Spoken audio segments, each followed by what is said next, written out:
And so this was a one-time deal in history.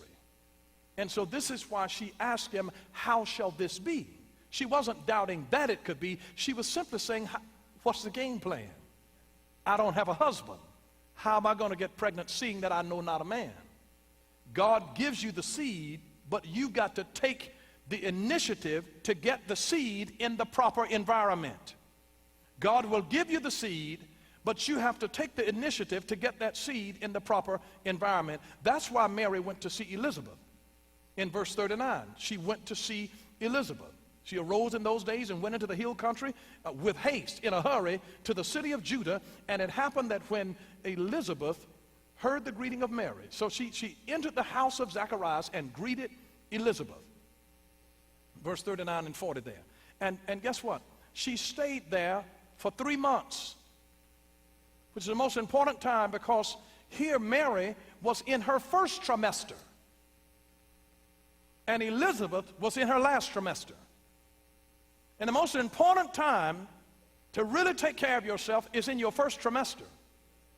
More miscarriages happen in your first trimester. And that's why doctors tell women, don't even tell folks you're pregnant in your first trimester, because you're prone to lose the baby. And so she stayed in a safe environment with somebody else who was also carrying a miracle. That is a reason that she went to see her cousin, Elizabeth. The angel didn't directly tell her to go. The angel just name dropped. He just said, you know, your relative Elizabeth is also with child. She's got a son. And she had to, the angel gave her that word, and then she had to take initiative to go and see her. You got to get in an environment with somebody else who's also carrying a miracle.